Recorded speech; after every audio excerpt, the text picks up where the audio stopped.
And finally, new rule 12 years after 9/11, and amidst yet another debate on whether to bomb yet another Muslim country, America must stop asking the question, why do they hate us?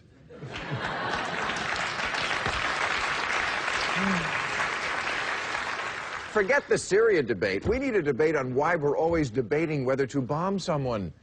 Because we're starting to look not so much like the world's policeman, but more like George Zimmerman.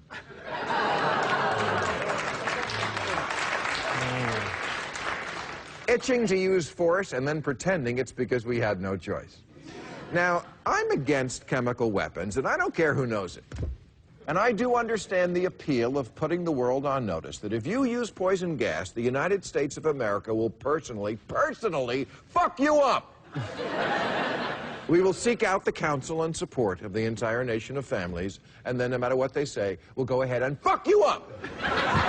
But however valid that argument may be, it is, I believe, outweighed by the fact that we have to stop bombing Muslim countries if we ever want to feel safe from terrorism in our own. The chemical weapons treaty is important, but to the jihadi on the street, it just looks like we're always looking for a new reason to bomb them. Even worse, bombing seems to be our answer for everything. Since 1945, when Jesus granted America air superiority,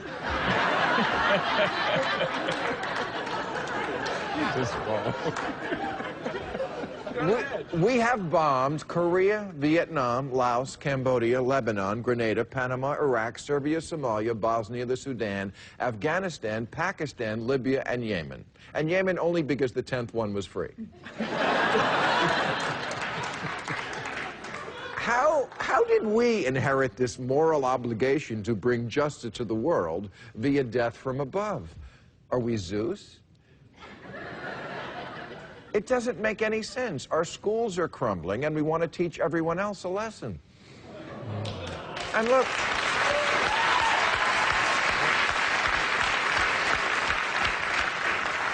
I am no fan of Assad, and I say that openly. I don't care if it costs me jobs in Hollywood.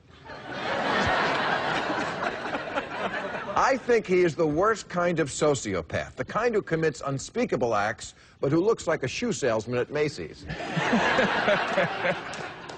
I'm just pointing out that we're the only country in the world that muses out loud about who we might bomb next.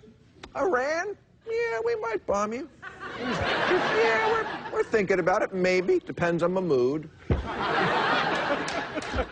We did this with Iraq after 9/11, even though they had nothing to do with 9/11. We do it with Iran every day, and now it's Syria's turn. We're like a schoolyard bully who's got every kid in the class nervous they're going to be next.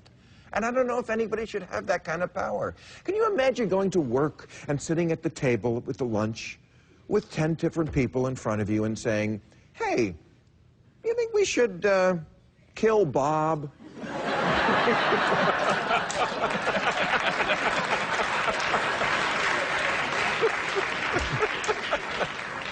Well, it would send a message to Steve.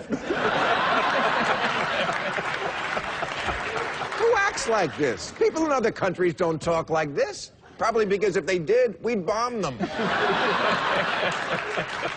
And we're the only nation, as we have seen in this Syrian fiasco, who threatens to drop bombs on you while telling you we don't want to get involved.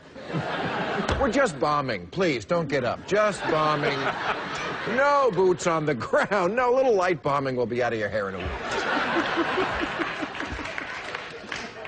I remember being on the Howard Stern show 12 years ago this week, right after 9/11.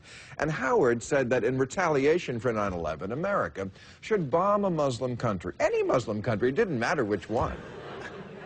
And yet somehow I was the one on trial for talking crazy. And I remember thinking to myself, really, bomb any Muslim country? That's the policy? Just get a map of the Middle East and throw a dart at it? Well, apparently George W. Bush was listening, because that's exactly what we did. All right, that's our show. I'll be at the Robinson Center Music Hall in Little Rock, Arkansas tomorrow, September 14th. Little Rock. And at Arnold Center in Cincinnati.